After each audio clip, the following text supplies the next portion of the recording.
Parece que yo tenía una condición de que cuando se me afectó el oído izquierdo, el oído derecho se opacó también en su auditivo. Entonces, la música se ha usado como un instrumento para atacar la subconsciencia de un ser humano y crear un sistema de creencias, el que yo quiero crearle dentro de usted. Entonces, Mozart era un genio. Se decía que lo que escribía era directamente dictado de parte de Dios, porque no había errores en su música, no borraba. Mi intención como cantante es no darte información, es darte revelación. Muy importante. La música secular va a trabajar con las emociones del ser humano, con la tristeza, con el amor. Eso es lo que crea la música sacra. Tu identidad se retorna a cómo tu creador te creó a ti y a mí.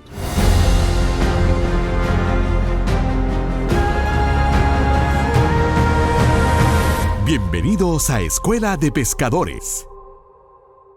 Saludos, bendiciones, qué alegría tenerles aquí en Escuela de Pescadores. Soy el pastor Díaz Pavón, feliz de compartir con ustedes en otro programa. Hoy quiero hablar sobre música clásica. Yo no sé si eso suena raro.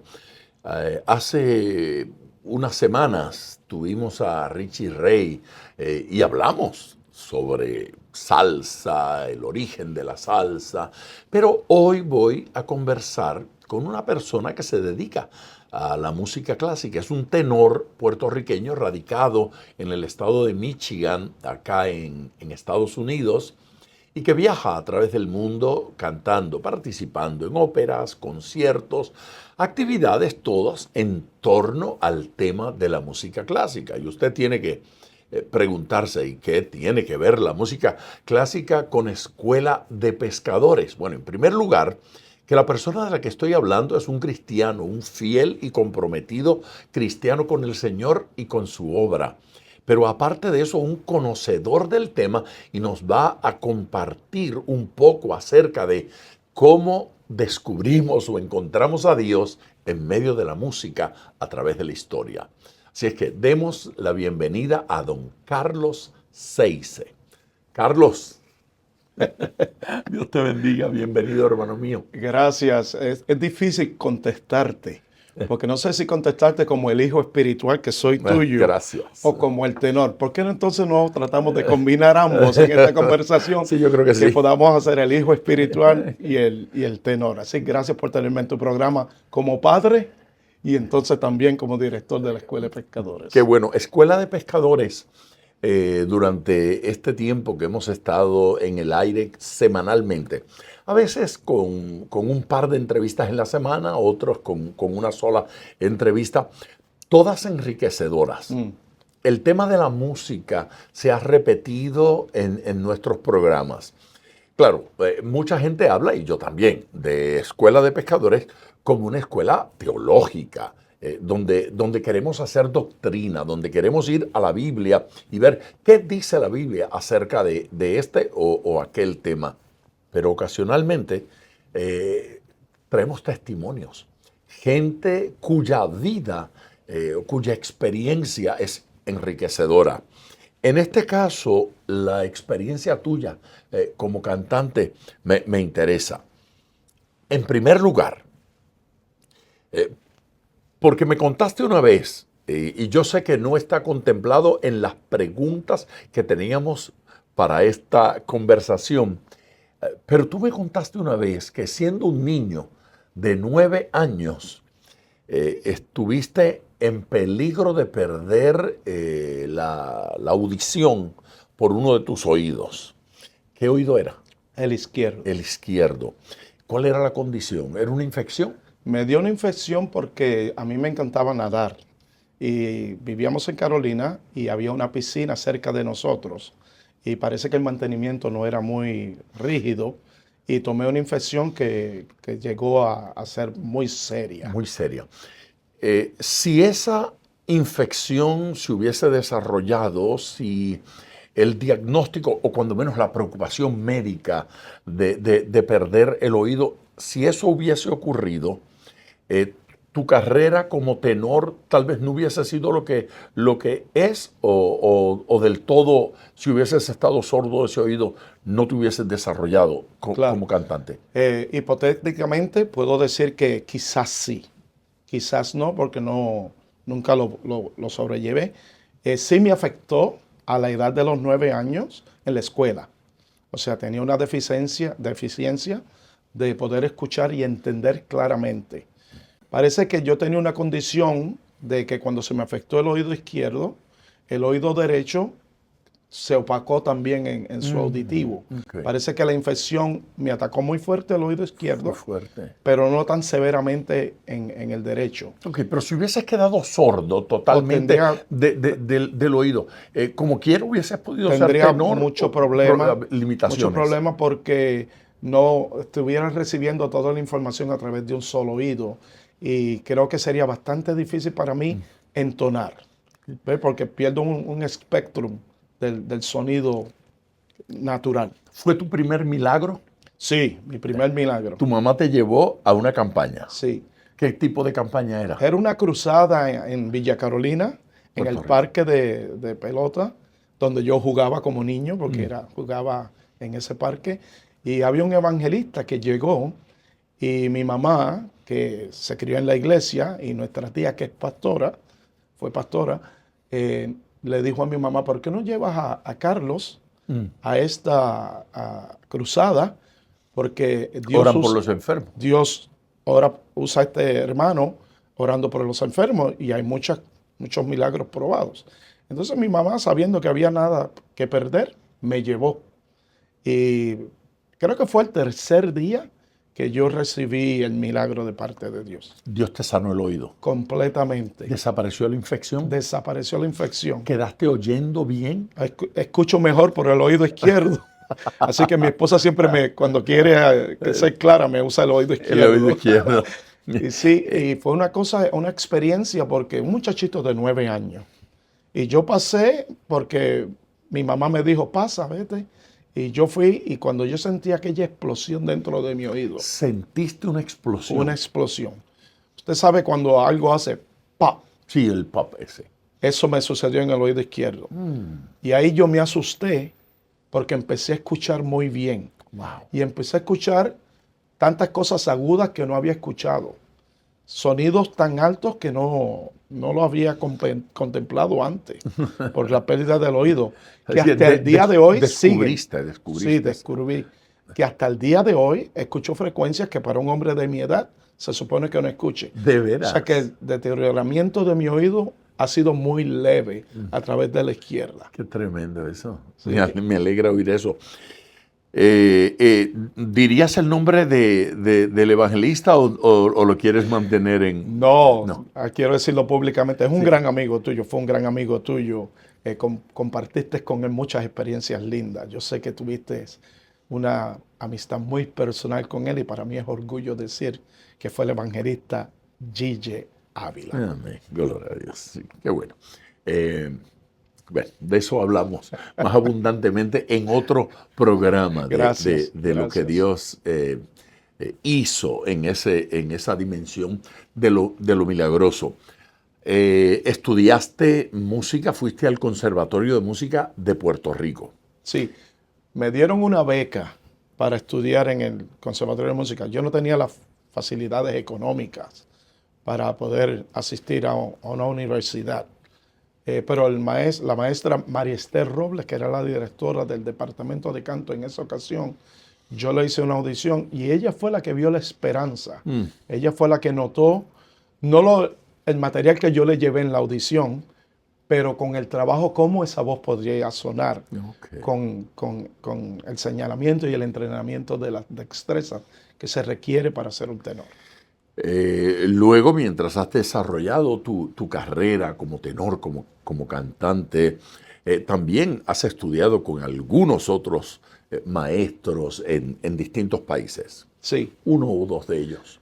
2 de ellos he tenido el privilegio de ser adiestrado por el gran tenor Luciano Pavarotti y el próximo tenor Plácido Domingo. Don Plácido Domingo. Humildemente está. Son dos nombres que puedo usar porque tuve la oportunidad, Dios me dio esa oportunidad Qué bueno. de que tuviera un encuentro con ellos. A través de los siglos, a través de la historia, cuán importante ha sido la música sacra, la música religiosa. La música sacra es muy importante para una sociedad.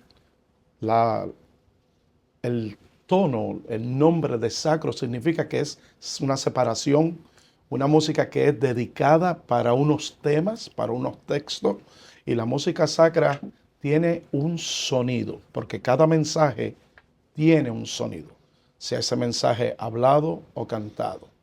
La música sacra tiene una importancia porque se usó por aquello de la deficiencia de que no todo el mundo escribía o leía. Entonces se utiliza la música para preservar la historia de eventos que marcaron a la humanidad. Esa expresión que usaste hace un instante, todo mensaje tiene un tono. Eso para mí es muy atractivo. ¿Estás insinuando o estás diciendo que hay una particularidad en el mensaje cantado? Sí, definitivamente. Se expresa y se ataca una zona para que nosotros entonces podamos tener una integración directa con lo que ese mensaje quiere producir en la vida de un ser humano. ¿Estás diciendo que eso es intencional? Sí, O sea, hay música para producir alegría sí, y hay música que produce depresión. también. ¿Estás diciendo que la música hace que el mensaje se grabe? Sí, Eso es una realidad en la política. sí, señor. Se utiliza mucho. Se utiliza. Se utiliza mucho. O sea, estos escribillos que se usan para que es un mensaje, se le pone sonido, que es un detalle lindo. Cuando yo le hablo a usted, su conciencia está filtrando todo lo que yo digo. Uy, Cuando lo canto, su conciencia no filtra la información y se va directo a su subconsciencia, donde ataca su sistema de creencia, valor y moral. Por ejemplo, déjeme darle un ejemplo, y solamente como ejemplo. Usted me cae muy mal. Yo no acepto lo que usted me diga. Eso suena ofensivo. Usted puso un sistema de creencia para defenderse de esa acusación que yo le estoy haciendo. claro, porque lo entendí, porque creé conciencia de que me insulta o que me rechaza. Lo que estás insinuando es que si es cantado, me lo trago sin procesarlo. Exactamente. Si yo le digo Y tiene el mismo efecto en mí. el mismo efecto. Por ejemplo, usted no me cae bien. No me simpatiza. No me simpatiza. Ve que la conciencia no filtra. Entonces, la música se ha usado como un instrumento para atacar la subconsciencia de un ser humano y crear un sistema de creencias, el que yo quiero crearle dentro de usted. Y si usted escucha una música constantemente que ataca su subconsciencia y crea un nuevo sistema de valor, de creencia y moral, yo estoy haciendo lo que quiero hacer y manipular sus decisiones. Pero eso es grave, Carlos. Eso es poderoso. Sí, Porque si encendemos la radio o ahora las redes, hay una cantidad enorme de música, de canciones con mensajes detrimentales. Es impresionante cómo algunos géneros de la música, por ejemplo, golpean a la mujer. Y la golpean de una forma espantosa. Eso es la razón por la cual a veces gente buena está entonando y cantando cosas feas. sí, que usted tiene razón. Porque uno se encuentra a alguien de la iglesia de pronto tarareando una canción que uno dice, pero ¿sabrá lo que está tarareando? Exactamente. Y entonces el subconsciente lo lleva, lo recibe. Lo recibe. No lo recibiría si no fuera musical. Usted puede filtrar la información y usted decide si entra o no entra. Wow. Ahora, el sonido ya lleva una decisión de que usted puede, sin saber, ser afectado. El ritmo tiene esa fuerza de hacer que entre a mi corazón, que entre a mi vida, eso que de otra manera yo lo rechazaría. Claro que sí. Si alguien me lo predica, lo rechazo. Claro que sí. Pero lo cantan y yo estoy ahí de lo más bien. Claro. Esa es la mejor manera de colar una falsa doctrina. Exactamente. Esa es la manera de crear una revolución impropia. Exactamente. Fíjate, si yo le digo a usted de esta manera, Cristo ha nacido en Belén, yo le estoy instruyendo a usted algo que es completamente falso. Estoy haciendo una deidad ser un humano que tiene días de principio y días de final.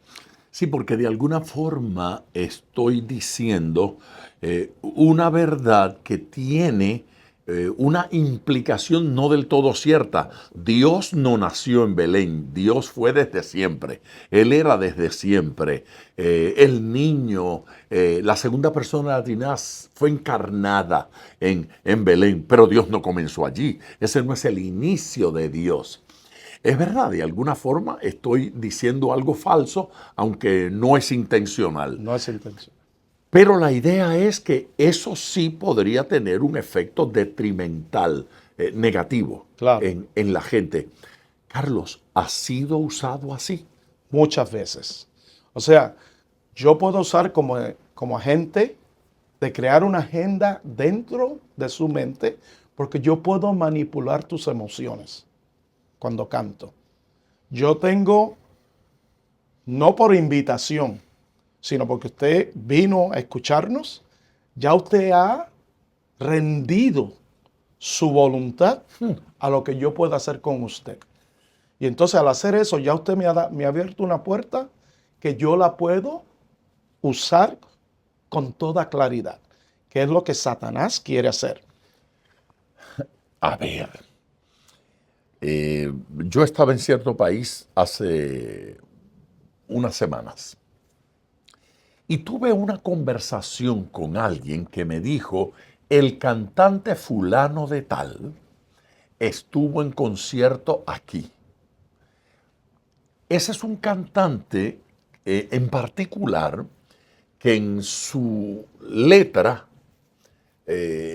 describe de forma gráfica violaciones, violencia contra la mujer.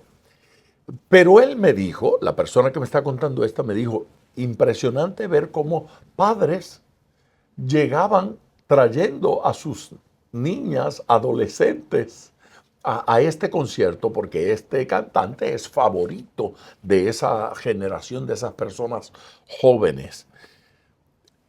Entendiendo lo que estamos conversando en el día de hoy, el padre la está llevando casi al patíbulo. Sí. La está llevando ¿a qué? A la depravación.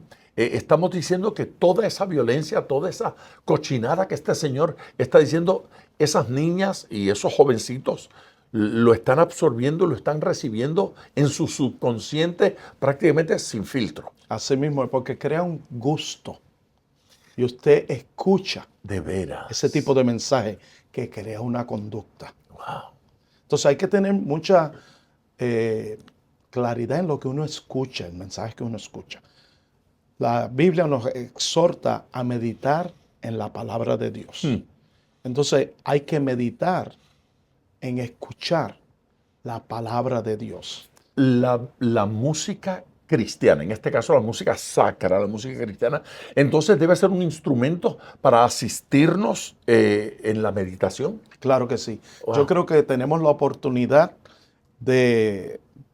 por eso yo creo que la mayoría de las personas, ante una tristeza, ante una alegría, ¿qué hace? Muchos cantan.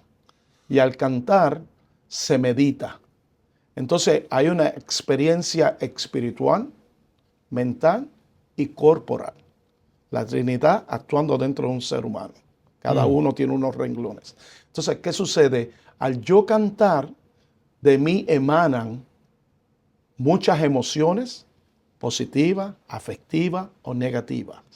Pero al meditar, al cantar sobre la palabra de Dios, crea un entorno dentro de mí que es muy saludable y casi va porque nos atrae la presencia de Dios al cantar. La música sacra lo que tiene es que nos atrae la presencia de Dios. Es una herramienta para el ser humano encontrarse nuevamente cuando Adán y Eva caminaban en el huerto del Edén rodeados de la presencia de Dios. Al desaparecer ese entorno, yo entiendo que el ser humano buscó una manera de cómo acercarse a Dios. Cuando la historia de la salvación, como usted bien dice, es que Dios quiere acercarse al hombre, pero el hombre en ese vacío que sintió al Dios separarse de él, yo creo que encontró una manera de expresarse y cómo afectar ese espíritu, ese alma, para encontrarse nuevamente con su Creador. Wow.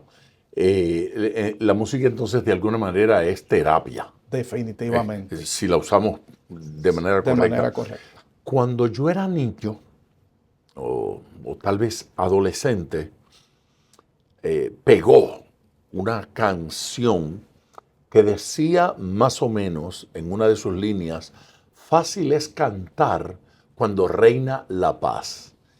Pero la próxima línea decía: pero en el dolor es mejor cantar.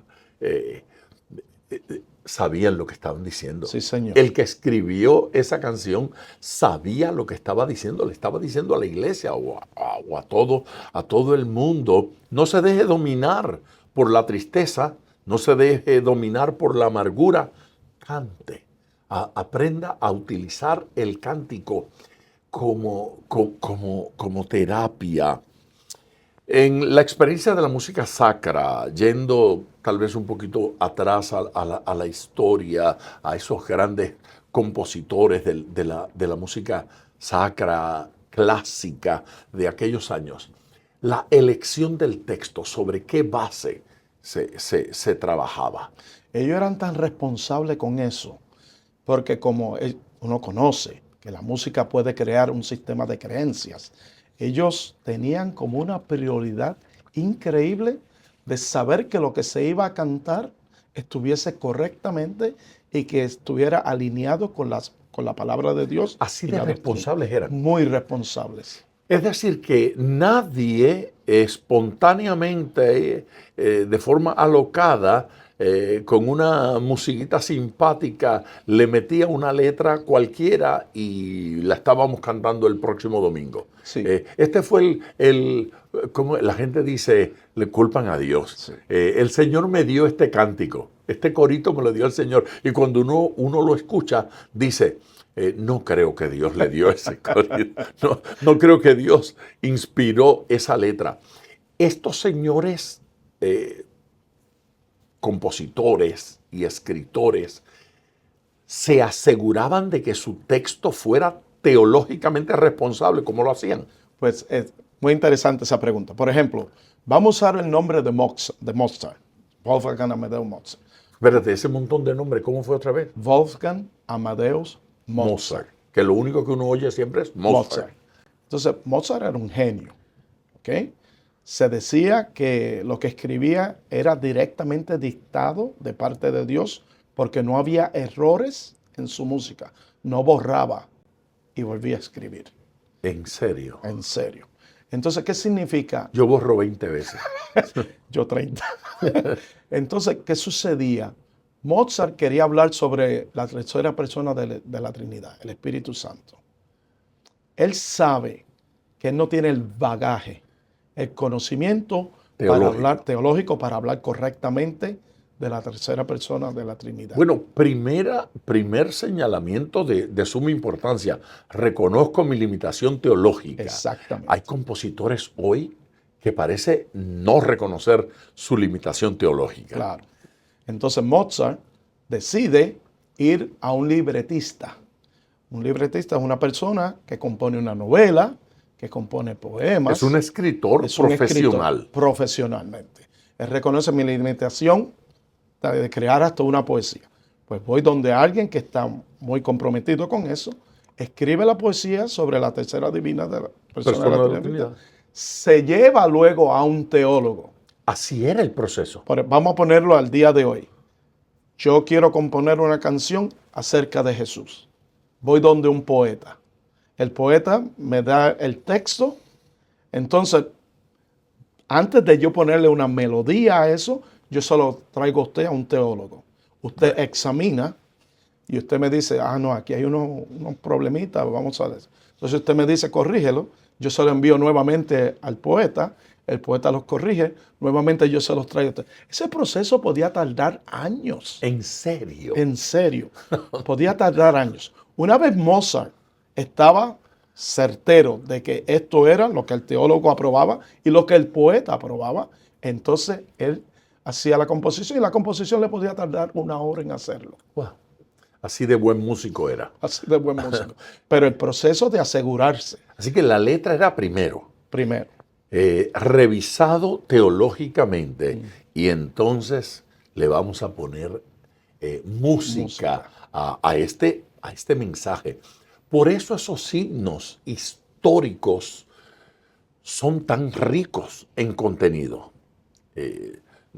Tal vez alguna de la música moderna, desde el punto de vista musical, sea más agradable, más popular, pero cuán importante es la letra, porque la música, hablándolo y entendiéndolo de esta forma que lo estamos haciendo, es un aceitito para que baje bien por la garganta y no lastime, no hiera, pero lo importante es el mensaje. El mensaje. Mi intención como cantante es no darte información, es darte revelación. Oh, wow. ¿Okay? Entonces, muchos cantan te dan información. Pero si yo puedo darte que te provoque revelación.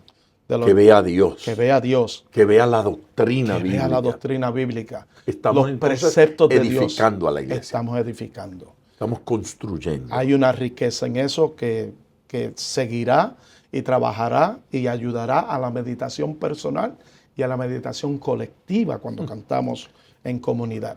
Entonces, yo debo como responsabilidad a la forma del arte que yo uso para comunicar, que no sea informativo, sino que tenga revelación, que produzca en el ser humano de buscarse a sí mismo, de explorar qué revelación hay con esta melodía y con este texto.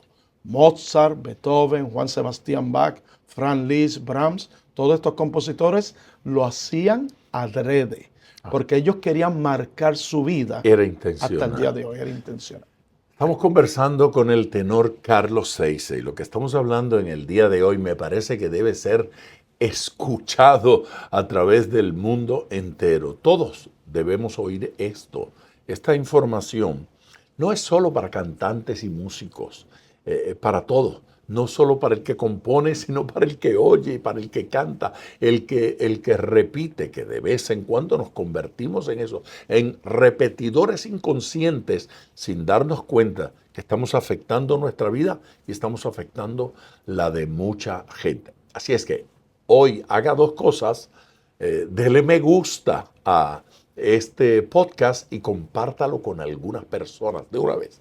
Envíelo para que mucha gente lo escuche. Si usted todavía no está suscrito a Escuela de Pescadores, este es el momento de suscribirse porque tenemos conversaciones, diálogos como estos todas las semanas. Yo quiero continuar en mi conversación con don Carlos Ceise. Carlos, qué información tan extraordinaria la que estamos compartiendo en el día de hoy, lo que me lleva a preguntar, entonces, ¿cuál es la diferencia entre música secular y música religiosa o música sacra? ¿Cuál es la diferencia? El mensaje es lo primero. El mensaje. El mensaje. O sea, la música sacra está dedicada a adorar y alabar una deidad. En el caso de nosotros, a Dios. Muy importante. La música secular va a trabajar con las emociones del ser humano. Con la tristeza, con el amor, con la patria, con la madre.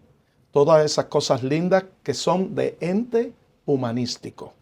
La música sacra tiene por, por argumento presentar, que se medite y que se use como una herramienta poderosa para crear, y quiero volverlo a decir, estos sistemas de creencia. O sea, la música sacra, la prioridad es crear en usted que medite en un sistema de creencia, en unos valores, una moral y unos preceptos que vienen de parte de Dios. Esta música nació en nuestras iglesias. Claro, la música sacra nace en la iglesia. Es en la iglesia donde se ha estado deteriorando de alguna forma. Claro. ¿Te parece que hay distancia entre lo que estamos cantando hoy en la mayoría de las iglesias con lo que fue la música hace, no sé, algunos siglos? Sí, hay un vacío que se ha creado. Hay un vacío. Vacío. Hay un vacío. Ese vacío es con el nutrimiento del texto. O sea, en los himnos, por ejemplo. Los himnos tienen unos textos que cuando uno los examina y cuando uno los estudia, crea en el ser humano un entorno de búsqueda, de meditar, de no tan solamente ser manipulado o de ser llevado a que uno piense de una manera, ¿verdad? Entonces, los estribillos que se usan hoy, que son efectivos, que tienen verdades, en su nutrimiento espiritual son muy leves. Son pobres. Son pobres. Entonces, el intelecto crea un vacío por una revelación de encontrar más. Porque el ser humano siempre está en la búsqueda de conocer, conocer y conocer. Entonces, cuando el texto es pobre, que tiene una limitación, se limita la parte del intelecto del ser humano. Y entonces se crea un crecimiento que se llega hasta ahí y uno se conforma. Ok, lo que estás diciendo es que entonces la música limita el crecimiento y el desarrollo espiritual. Hombres como Martín Lutero, el padre de la Reforma Protestante, era un compositor. Todavía al día de hoy temblamos ante algunos de esos himnos. Al cantarlos nos estremecemos. El gran predicador y escritor de traducción de la Biblia y material de estudios bíblicos, el gran predicador inglés Juan Wesley, era compositor y compuso cientos de himnos. Él y su hermano Carlos, que era músico profesional también, además de predicador. El hecho de que fueran los teólogos, el hecho de que fueran los buenos predicadores, los compositores de aquellos himnos, entonces decían que esos himnos iban con intención.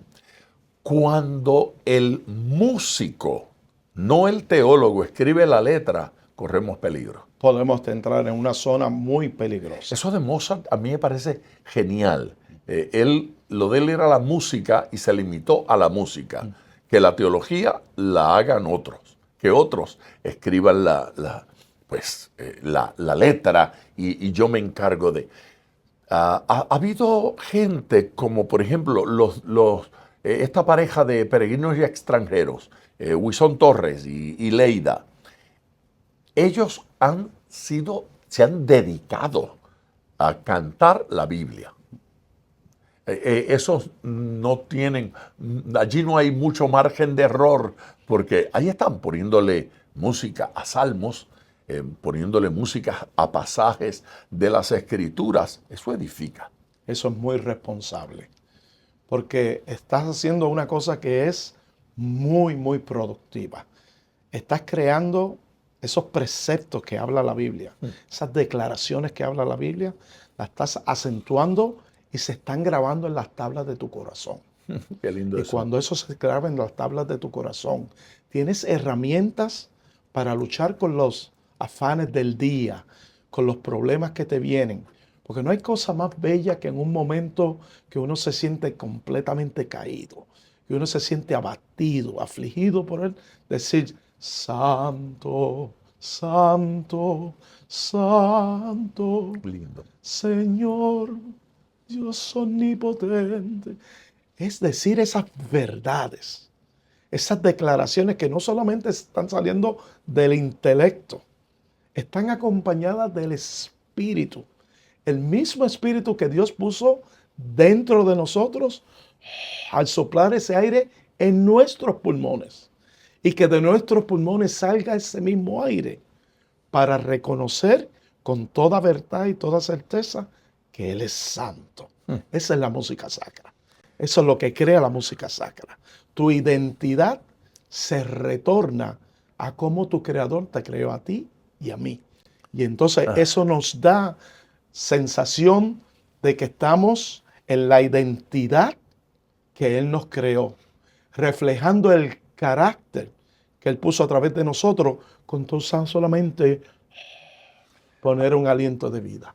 Déjame repetir un poco, porque yo quiero estar seguro que yo estoy entendiendo lo que estoy oyendo. Tú estás diciendo entonces que al ser humano, al hombre caer y perder o deteriorar, afectar esa imagen de Dios en él, esa imagen ante la cual fuimos creados a imagen, ese deterioro se expresa a través de la música. Claro que sí. Lo dices correctamente y entendiste bien. Y la restauración en mi relación con Dios también tiene que expresarse a través de la música, y que la música es un instrumento para corregir en mí esa imagen. Definitivamente. Gracias por decirlo de esa manera. Al cantar usted atrae la presencia de Dios. Y al atraer la presencia de Dios que viene con él. Si canta lo que debe cantar. Lo que debe cantar, claro. Haciendo esa leve aclaración, ¿verdad? Sí, porque cuando yo canto, dentro de mí se desarrolla mi identidad correcta. O sea, cuando yo canto a Dios. Identidad es palabra Sí. importante. Cuando yo canto a Dios, Dios restaura dentro de mí. Porque me atrae su presencia. Y su presencia va a restaurar dentro de mí todo aquello que necesite ser balanceado. Esa identidad conforme a Dios, en la medida en que se fortalece, entonces la imagen de Dios se refleja en nosotros. Esto es una pregunta poderosa, me parece a mí, que es poderosa, y una pregunta que tal vez nos debe ubicar de forma responsable en la historia. ¿Cómo ha evolucionado la música? Hemos evolucionado hacia el crecimiento, el desarrollo ha sido bueno, o te parece que hay deterioro en el tema musical dentro de la iglesia? Buenísima pregunta. Ambas hemos evolucionado y hemos sido un poco empobrecidos en ese aspecto. La música a través de los milenios ha ido... No solo años, Sí. siglos y milenios. Los levitas tuvieron una revelación interesante sobre esto. O sea, que Dios haya separado una tribu para que se dedique A la adoración, a la adoración, al cántico. al cántico, Y que sean sacerdotes. y que sean sacerdotes, que no hagan nada, que no sean trabajadores de otras áreas que puedan tener, sino que fueran completamente dedicados a esta obra Dice cuán importante es eso para Dios. para Dios. Entonces, ahí es una comunicación que no es violentada, porque el ser humano, al querer cantar, en su búsqueda de arreglar su relación con Dios, empieza a cantar. Y Dios nos va a dejar sentir que Él está haciendo todo lo posible, no porque nosotros tratemos de resolver el problema, sino que su plan de salvación es, soy yo el que quiero. A pesar que eres tú el que te rebelaste contra mí, yo soy el que quiero darte a ti la oportunidad de tener mi presencia como la que hicimos al principio. Entonces, al yo cantar sobre Dios, restaura dentro de mí mi identidad, mi carácter, mi honestidad. Entonces, no solamente es una acción que produce algo bueno en mis emociones, no va al espíritu. Y ese espíritu que ha sido contaminado por el pecado, que ha sido contaminado por la información que yo dejo que entre a través de mis oídos. Entonces, Dios me ayuda a filtrarla y a corregirla y que vaya a los preceptos que Él tiene, los que son reales, los que son verdaderos, para la vida del ser humano. La iglesia no puede ver la música como un entretenimiento entonces. No debiéramos. No debiéramos, es verdad, porque sí a veces la vemos, pero no debemos. No es un entretenimiento, no es asunto de prepararnos emocionalmente para que escuchemos el sermón. Debemos edificar mientras cantamos, debemos adorar, debemos glorificar al Señor. Esto me tiene emocionado. Me parece que podemos hablar de esto durante varias horas. Yo escuché a un hombre decir hace muchos años, toda revolución es musical. Y a través de la historia citaba momentos de la historia en que un líder político tuvo por ahí uno o dos acompañantes que cantaban lo que él decía, lo que él predicaba o pregonaba desde el punto de vista político. Toda revolución es musical. La música hace que la revolución, el mensaje de la revolución llegue al pueblo. ¿Te parece que todo avivamiento también es musical? Definitivamente, sí. La música es un ente muy importante. Especialmente en esos tiempos, la gente no leía, no escribía. Entonces, para preservar la historia, para preservar un mensaje, se usa el cántico. Lo usamos mucho hasta el día de hoy. 1, 2, 3, 4, 5, 1. Y los muchachitos empiezan a contar, aprender a contar del 1 al 5. El otro día estaba viendo un video donde estás cantando el abecedario con tu nieta. Enseñándoselo. Enseñándolo. Y me tomó solamente 10 minutos enseñarle la canción. Se aprendió el abecedario El completo abecedario en 10 minutos. ¿Por qué? ¿Por qué se me hace tan difícil aprenderme un versículo de la Biblia, pero puedo cantar un salmo completo? Exactamente, ese era el punto que te quería llevar. Y como tú, que eres muy inteligente, muy sabio, Ay, gracias. sabes cómo seguir el piso que te llevaba. Sí, cuando usted canta el verso, se lo memoriza. O sea, algo pasa dentro del algo cerebro. pasa dentro de su cerebro. Va a la subconsciencia. ¿Y qué creamos? Un sistema de creencias. Bueno. El sistema de creencias, ¿qué cree? Una opinión, ¿verdad? Entonces, cuando cantamos eso, el Salmo 117, que lo cantamos en un corito, ¿verdad? Es palabra pura, pero eso crea en nosotros cuando cantamos el Padre Nuestro, la oración que Jesús nos dejó. Mucha gente quizás no pueda memorizarse el Padre Nuestro, pero si yo tomo 10 minutos para enseñarle a usted el Padre Nuestro, lo va a saber y lo va a cantar. ¿Y por qué lo retengo mejor con música? Y sin música, no. Y a veces tengo que tararear un poquito para recordar.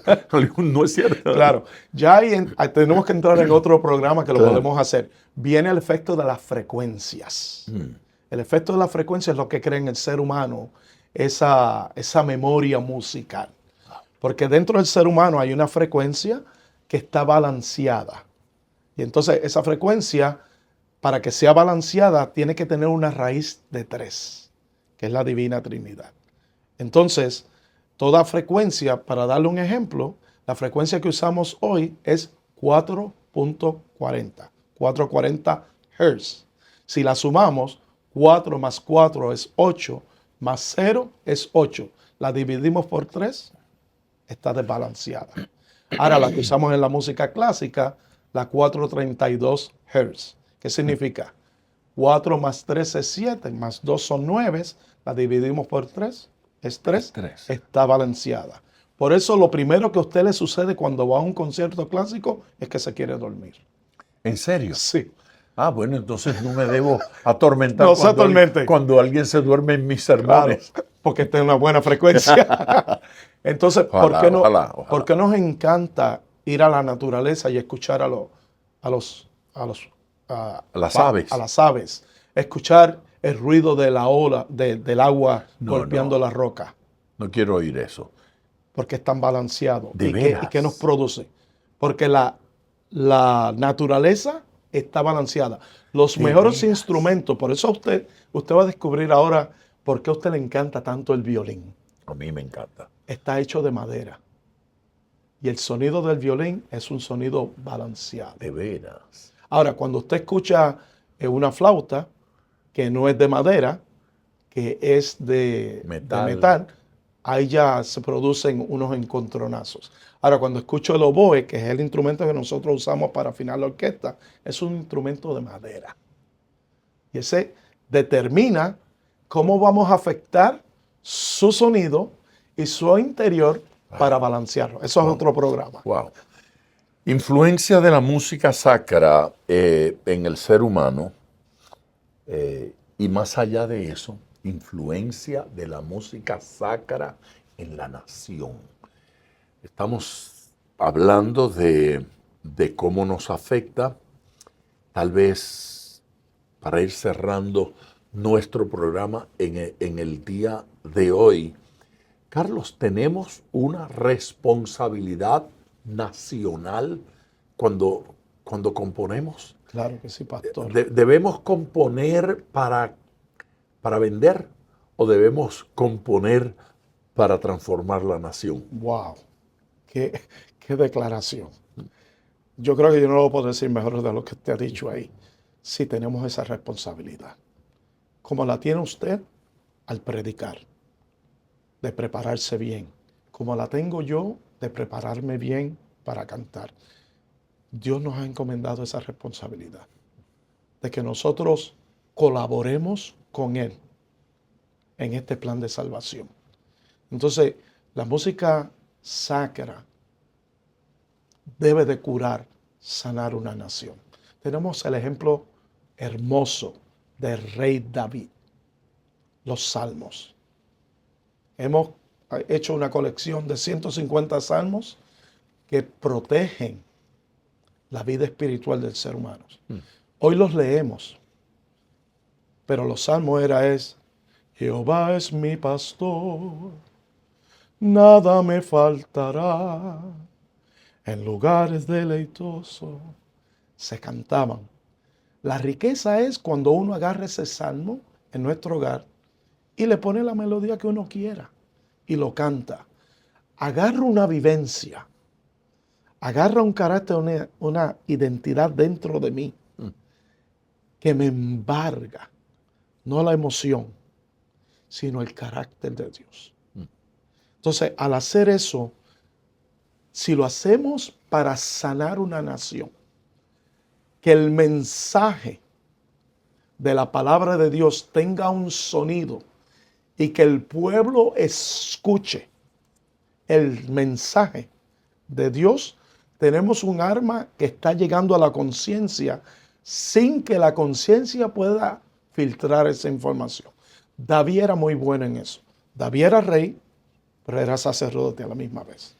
Porque él supo mezclar cómo ser un sacerdote. Cantaba, le gustaba irse a lugares solitarios y cantar, o cantar en el palacio donde quisiera, pero seguía siendo rey. ¿Qué hacía David? David tenía una prioridad de llevar el mensaje al pueblo, que el pueblo cantase los preceptos de Dios, que el pueblo cantase los estatutos de Dios. ¿Qué hacía? Llamaba a Safat, llamaba a Jedutún y llamaba a Emán, tres grandes maestros cantores. Eran los que tenían la escuela de desarrollar la destreza a los levitas de no tan solamente cantar, hacerlo bien. Porque había que cantar desde el amanecer hasta el atardecer. Hay que tener buena técnica para hacer eso. Porque mientras se hacía el sacrificio había que cantar. Entonces, yo no puedo cantar por una hora y decir, me quedé sin voz. No puedo. ¿A quién van a buscar? Buscan al otro y a la hora. Entonces, al otro día no hay descanso para la voz. ¿Quién lo va a hacer? ¿Verdad? Entonces, había buena técnica. Había muy buena técnica. que es la que usamos nosotros los cantantes de ópera. Nosotros lo que hemos fue usurpar esa técnica y traerla acá. Y por eso podemos cantar sin micrófono. Pues David, ¿qué hizo? David le dio el texto, le dio el salmo a Asafat, a Jedutún y a Emán, y le dijeron, enséñaselo a los cantantes. Entonces, cuando los cantantes aprendieron el texto, cuando se hacía el sacrificio, los levitas estaban cantando el pensamiento de lo que el rey quería que la nación meditara y se mantuviera en ese ente para que siempre estuviéramos conscientes de lo que Dios es para una nación. Lo que has dicho es entonces que el discipulado comienza cantando. Muy bien, se puede decir. ¿No es cierto? Esto, aquí estamos en la parte final, pero déjame robarte Por favor. un par de minutos más. La música, cuando hablamos de música sacra, nos remontamos a esos hombres que mencionaste, nos remontamos a aquellos himnarios enormes, pero la pregunta es, ¿podemos cantar música sacra popular? Sí, definitivamente. Porque los géneros, el problema no es el género, el problema es el mensaje. Entonces yo puedo utilizar el rap para hablar de Dios, porque tiene que una audiencia.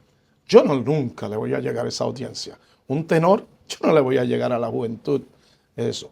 El joven que le gusta ese género, pues agarremos a un muchacho que cante palabra de Dios a través de ese género. El merengue, lo mismo. La salsa, lo mismo. El pop, lo mismo. Todo género. Pero no hay duda de que el ritmo puede afectar positiva o negativamente lo que sucede con ese mensaje. Claro, ahí viene una parte muy importante. El ritmo se utiliza para envolver el cuerpo, para que el cuerpo entonces manifieste lo que se está sintiendo en el interior, ¿verdad? La música sacra tiene la intención no tanto de apelar al cuerpo humano, sino a integrarse con el alma y el espíritu y afectar en el cambio de eso. Entonces, la música sacra de los compositores, de los levitas, se concentró más en el ambiente de dos partes del ser humano, el espíritu y el alma. Le dieron importancia al cuerpo, pero como el cuerpo no es eterno, ellos dedicaron el tiempo para afectar aquello que es eterno, lo que verdaderamente es la esencia de un ser humano. Entonces, sí, el ritmo puede afectar. Entonces, el ritmo hay que canalizarlo también dentro de la percepción de lo espiritual. La melodía es intencional. Es intencional. Es intencional. A mí me bendice escuchar música que tenga ritmo, porque está bien hecha. Hay música muy bien hecha. Y claro, si se identifica con el sistema de creencias que Dios ha creado dentro de mí a través de la música, yo me voy a sentir balanceado y voy a aceptar, porque mi sistema de creencias está muy bien solidificado, y al confrontarse con algo que no es que vaya en balance, hay una lucha interna, y eso va a crear en mí que una advertencia, o ¿qué está pasando aquí? Porque usted se conoce y yo me conozco. Debemos entonces escribir, componer, cantar, no solo para manipular emociones, sino para edificar, para discipular, para construir. Es importante en una sociedad que cantan los niños, que cantan los jóvenes, que cantan los ancianos. Si supervisamos eso, podemos transformar a nuestra nación. Si tuviésemos suficiente influencia sobre la música, Carlos, porque lo que has compartido en el día de hoy es literalmente revolucionario podríamos crear una revolución espiritual, a lo mejor otra reforma ya de otra naturaleza en nuestra sociedad. Como iglesia, entonces debemos prestar más atención a qué cantamos y qué está sucediendo con nuestros niños, musicalmente hablando, qué está sucediendo con nuestros jóvenes y qué está sucediendo incluso con nuestros ancianos. Gracias por venir. A ti que me hiciste la invitación y que ustedes hacen los sacrificios para traernos aquí. Gloria a Dios. Gracias por haber participado hoy. Gracias por compartir tu experiencia y todo esto que hemos oído. Yo sé que a usted también le bendijo escuchar a Carlos Ceise. Carlos, eres, además de cantante, eres profesor. Das clases allá en Michigan, ¿lo haces o a través de las redes sociales también lo puedes hacer? Sí, ahora con estas facilidades y herramientas lo hacemos mucho a través de las redes sociales. Hago más en redes sociales que en persona. ¿De veras? Sí. Ok. Si alguien de nuestra gente quiere comunicarse contigo, quiere consultarte o, yo no sé, quiere coger clases o quiere, escúchame, a ver si piensas que tengo posibilidades. ¿Cómo se comunican contigo? Puedo hacerlo a través de mi correo electrónico. ¿Cuál es? Carlos, Okay. @carlosceise. Ceise con 2 S. SEISE. Muy bien. Carlos.com. O puede usar las redes sociales, que también nos puede contactar por ahí. ¿En qué redes sociales estás? Yo uso casi posiblemente el Messenger Messenger. de Facebook. De Facebook. Ok, entonces a través de Facebook. Gloria a Dios, Carlos, @carlosceise.com. Esta información va a estar en la descripción de nuestro programa y allí puede, si no lo anotó, pues simplemente mirarlo, verlo y comunicarse con el tenor y profesor de canto, Carlos Ceise. Gracias mil, un abrazo, hasta pronto. Bendiciones a todos ustedes.